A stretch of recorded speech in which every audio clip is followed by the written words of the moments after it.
अध्यक्ष महोदय, एखादा अहवाल येतो सभागृहामध्ये त्यावेळेस त्याची आगाऊ माहिती आपण पहिले प्रिझन हॉलमध्ये सांगत होतो, आपण काहीतरी वाचत होतो. आता इथे मांडलेला नाही आहे. आम्ही राजे तुम्हाला विनंती आहे, मी पाहून आलो, मी सगळे पेपर घेऊन आलो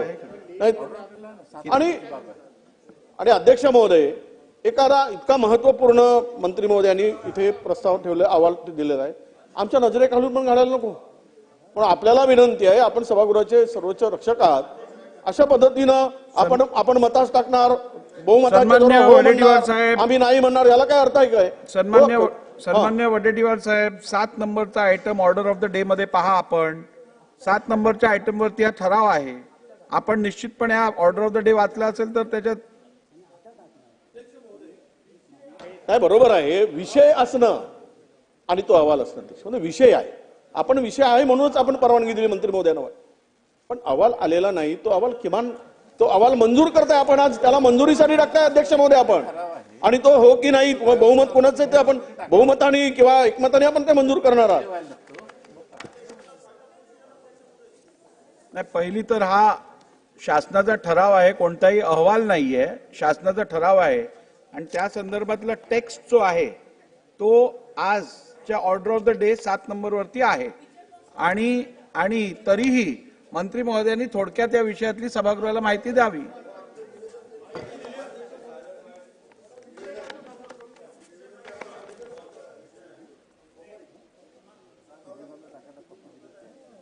हे अत्यंत महत्त्वाचा विषय आहे, पण याच्यामध्ये मुळामध्ये जे केंद्र शासनाने ईज ऑफ डुईंग बिझनेसच्या संदर्भामध्ये प्रशासनाला गती देण्यासाठी राज्य प्रदूषण नियंत्रण मंडळाच्या अध्यक्षाची निवड असेल, त्याच्यात सुसूत्रता आणण्यासाठी आणि आपल्या भारतीय संविधानामध्ये राज्यसूचीमध्ये अनुक्रमांक 17 मध्ये पाणी म्हणजे सूची 1 मधील 56 तरतुदींच्या आधी राहून पाणी पुरवठा, जलसिंचन, कालवे, जलनिस्सारण, पाण्याची साठवण, जलशक्ती असं त्यांनी दाखवलेलं आहे. याच्या प्रदूषणाच्या अनुषंगाने राज्यामध्ये आपल्याला जो कायदा लागू करायचा आहे त्या संदर्भातला हा विषय आहे. यामध्ये विधिमंडळाने आज हिमाचल प्रदेश, राजस्थान, आसाम, छत्तीसगड, गुजरात, त्रिपुरा या राज्यामध्ये हे लागू करण्यात आलेलं आहे. तंतोतंत केंद्र शासनाने ज्या सूचना दिलेल्या आहेत त्याच्यामध्ये एकही कुठलाही अंतर न करता ते आम्ही लागू करत आहोत. ह्याच्यामध्ये आपल्याला जे किरकोळ अपराध असतात कुठल्या प्रदूषणाचे, त्या किरकोळ अपराधीकरण संपवण्याचा त्याच्यामध्ये आपला प्रयत्न आहे. लहान किरकोळ उल्लंघनावर बऱ्याच वेळा तुरुंग किंवा असं करण्यापेक्षा आर्थिक दंड लागू करणे, केंद्र शासनाकडून उद्योगांना परवानग्या नाकारणे किंवा स्वीकारणे किंवा रद्द करणे यासाठी एक संघ मार्गदर्शक तत्वे त्यांनी दिलेली आहेत. त्या त्यांची तरतूद जी केलेली आहे ती तरतूद आपल्याला निर्गमित करणं त्यांच्याप्रमाणे. त्याचबरोबर उद्योगांना परवानगी देण्यासाठी प्रक्रिया सुलभ होण्यासाठी विशिष्ट युनिट्सना कायदेशीर परवानग्या मिळवण्यासाठी ह्याच्यामध्ये एक सूट समावेश केलेली आहे. शासकीय विभागांनी जर उल्लंघन केलं, आपण जे नियमावली दिलेली आहे त्याचं, तर त्या उल्लंघनामध्ये त्यांच्यावर पण शिक्षेचा याच्यामध्ये तरतूद आहे. त्यांचा 1 महिन्याचा पगार वगैरे दंड स्वरूपात भरणा केला जाईल. तसेच इथे संचालक, व्यवस्थापक, सचिव, अन्य जे जबाबदार असतील अशांना गुन्ह्यासाठी दोषी समजून ते कार्यवाहीस आणि शिक्षेस पात्र असतील. याच धर्तीवर याच्यामध्ये आपण जी सुधारणा करतोय त्याच्यामध्ये केंद्र शासनाने जलप्रदूषण व राज्यसूचीतील विषय जो आहे त्याच्यामध्ये अक्षरशः तंतोतंत जे केंद्र शासनाचे निकष ते आपण अंगीकारी करतो आहोत. ते आपण आपल्याला परवानगी दिली. एखादा केंद्र सरकार कायदा करतो, त्या कायद्याचं रूपांतर आपण राज्यात जो कायदा तंतोतंत लागू करायचं किंवा कायदा करायचं असेल राज्याला, तर ते बिल रूपाने यावं असं माझा अनुभव इतके वर्ष झाले मी सभागृहात पाहतो.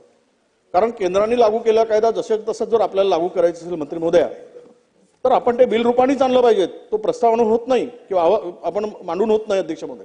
त्यामध्ये दोन्ही ज्या सदस्य या सभागृहात आहेत त्यांचं मत ऐकून घेतलं पाहिजे, त्यांच्या काही सूचना ऐकून घेतल्या पाहिजेत. त्यामध्ये काही ऍडिशनल पुन्हा बदल करता येईल, केंद्राने अजून अधिकचा चांगला कायदा करता येईल, त्यामध्ये आमचंही मत त्यामध्ये घेतलं गेलं पाहिजे. पण असं की केंद्राने लागू केला म्हणून तंतोतंत लागू करायचा म्हणून वेगवेगळ्या राज्यामध्ये वेगवेगळी परिस्थिती आहे, असू शकते अध्यक्ष महोदय. परंतु तसाच्या तसा इतर राज्यांनी केला म्हणून आपल्या राज्यात लागू करणं हे योग्य वाटत नाही आम्हाला आपल्याकडे आमची विनंती आहे की हे असं आणण्यापेक्षा यावर चर्चा आणावी, बिलारूपानं आणावं, चर्चा घडवावी, मंजूर करावं. याच्यात काही सदस्यांच्या सूचना असतील त्या योग्य वाटत असतील त्या घ्याव्यात अशी माझी विनंती आहे. हा शासकीय ठराव आहे अध्यक्ष महोदय, आणि आपण 4 दिवसापूर्वीच आपण ह्याच्यामध्ये 750 कॉपी ह्या दिलेल्या आहेत. आता ह्याच्यामध्ये आपण बिल म्हणूनच प्रस्तावित केलेलं होतं, पण विधी व न्याय विभागाने याला शासकीय ठरावाच्या पद्धतीने मांडावा अशी सूचना आल्यामुळे आम्ही ती सूचनाचं पालन केलेलं आहे. याच्यामध्ये कुठलाही असा अधिकचा विषय राज्य शासनाकडून किंवा हा नाही. हे कायदे ऑलरेडी एमपीसीबी आणि सीपीसीबीचे आहेत तसेच आहेत. ह्याच्या ठीक आहे, बोला बोला. अर्धा सेकंद. मंत्री महोदयांनी असं सांगितलं की आम्ही 4 दिवसापूर्वी 750 कॉपीज आम्ही पिजन होलमध्ये टाकल्या. आता एक नवीन मुद्दा उपस्थित झाला. पहिलं सभागृहामध्ये लिहिंग झाल्याशिवाय अशा पद्धतीनं पिजन होलमध्ये कॉपीज कशा येतील मंत्री महोदया? 4 दिवसापूर्वी सभागृहासमोर नाही, आज पहिल्यांदा टाकलं. लिहिंग आलं पाहिजे आणि सभागृहासमोर लिहिंग झाल्यानंतर तुम्ही कॉपीज टाकणे बरोबर आहे. अगोदर कॉपीज आम्हाला न मिळणं हे आम्ही जरी म्हटलं असलं तरी ते शक्य नसतं, कारण अध्यक्षांना पहिल्यांदा ते कळवावं लागतं की मला हे लिहिंग करायचंय, त्याच्यानंतर ते इथं लिहिंग होतं आणि मग लिहिंग झाल्यानंतर मंत्री महोदया तिथं त्या पिजन होलमध्ये ह्या कॉपीज आल्या पाहिजेत. आपण म्हणता अगोदर जर ह्या कॉपीज आल्या असेल तर आणखीन गंभीर आहे. आणि म्हणून सन्मान्य सदस्य विजयजी वडेट्टीवार बोलले ह्याला आमचा ह्या गोष्टीला विरोध नाही, पण हा जो प्रस्ताव आहे तो एलएनजीडीने जर मॅडम आपल्याला सांगितलं असतं तरी सुद्धा मला असं वाटतं की हा बिलाच्या रूपानच प्रस्ताव समोर यायला पाहिजे होता, की त्याच्यामध्ये आमची काही सजेशन असतील ती सत्ताधारी पक्षानं स्वीकारावी न स्वीकारावी हा भाग वेगळा, परंतु आम्हाला आमची मतं मांडता आली असती. आणि प्रत्येक राज्याची परिस्थिती वेगवेगळी आहे, त्यानुसार आपल्याला मत मांडता आलं असं आमचं मत आहे. अत्यंत बरोबर आहे. राज्याची परिस्थिती वेगवेगळी आहे. आपण विविध चर्चांच्या रूपाने आपण ती मतं मांडतोय. त्यावेळी आम्ही जेव्हा सकारात्मक उत्तर देतोय तर त्यांचा आम्ही अंतर्भाव करण्याचा प्रयत्न करतोय येणाऱ्या निर्णयामध्ये. आता आम्हाला शासकीय ठरावाच्या माध्यमातून आम्ही हे मांडलेलं आहे. ह्याच्यावर चर्चा करायची किंवा नाही करायची हा आता सभागृहाचा विषय आहे. माझं म्हणणंच नाही की चर्चा करू नका. तुम्हाला ठेवायचं असेल ते संबंध पूर्णतः आपल्या सभागृहाचा प्रॉपर्टी आहे. रॅटिफिकेशन असेल. नाही, 1 मिनिट. नाही, या संदर्भात मी थोडं स्पष्टीकरण देतो, कारण शेवटी ज्या वेळेला अध्यक्षांकडे निवेदन केलं जातं किंवा अध्यक्षांकडे विनंती केली जाते एखाद्या लेईंग संदर्भात पिजन होलमध्ये त्या संदर्भातला टेक्स्ट टाकण्यासंदर्भात, तर तशी विनंती माझ्याकडे केली गेली होती आणि लेईंग झाल्यानंतरच ते पिजन होलमध्ये आपण टाकलेले आहे. आणि राहिला प्रश्न सन्मान्य वडेट्टीवार, मी रुलिंग तर देतो त्यांनी मांडलेल्या प्रश्न, त्यांचं तर उत्तर देतो पहिली. ठीक आहे, द्या. चला अध्यक्ष महाराज, अध्यक्ष महाराज, आपल्या पंकजाताईंनी ज्या पद्धतीने इथं भूमिका मांडली की केंद्र सरकारने जो कायदा केला त्या कायद्याला आम्ही जसं तसं या ठिकाणी मांडायला आलेलो आहोत आणि म्हणून हा शासकीय ठराव मांडतोय. हा शासकीय ठराव आम्ही मांडतोय. अध्यक्ष महाराज, त्यांनी विधी न्याय विभागाला विचारलं, विधी न्याय विभागाने सांगितलं की आपल्याला शासकीय ठरावाप्रमाणे आणता येईल.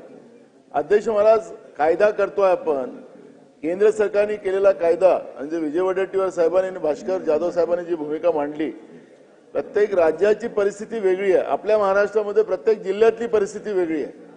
अध्यक्ष महाराज, कायदा करत असताना आपण विधी न्याय विभागाने आपल्याला शासकीय ठरावाच्याच माध्यमातून त्याला संमत करावं असं आपल्याला सांगत असेल आणि मंत्री महोदय सांगत असतील, ही गंभीर बाब आहे. हे कायदे मंडळ आहे अध्यक्ष महाराज, आणि या कायदे मंडळाच्या ह्याच्यामध्ये आपल्याला या ठिकाणी हा कायदा आपल्याला आणावा लागेल, बिल आणावं लागेल आणि त्या बिलाच्या माध्यमातून ही चर्चा होऊनच हा कायदा आपण इथं पारित करावा अशी आमची विनंती.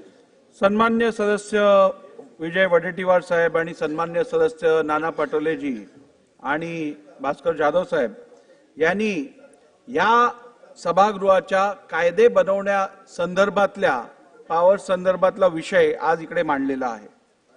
आत्ताच मंत्री महोदयांनी जो ठराव, शासकीय ठराव इकडे मांडलेला आहे तो नियमबाह्य नाहीये. आर्टिकल 252 मध्ये तशी पॉवर राज्य शासनाकडे आहे आणि हा रॅटिफिकेशनच्या रूपातला ठराव आहे. मी आपल्या माहितीसाठी आर्टिकल 252 वाचून दाखवतो सभागृहाच्या माहितीसाठी.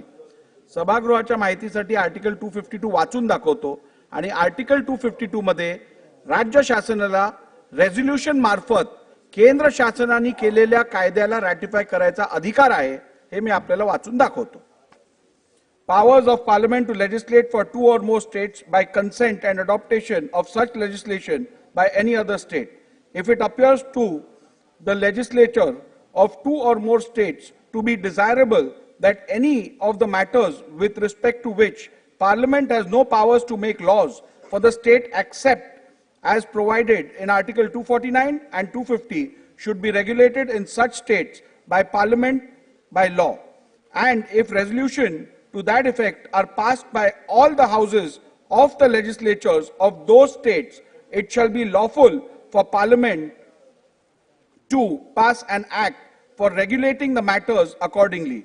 And any act so passed shall apply to such states and to any other states by which it is adopted afterwards by resolution passed in that behalf by the House, or where there are 2 houses, by each of the houses of the legislature of that state.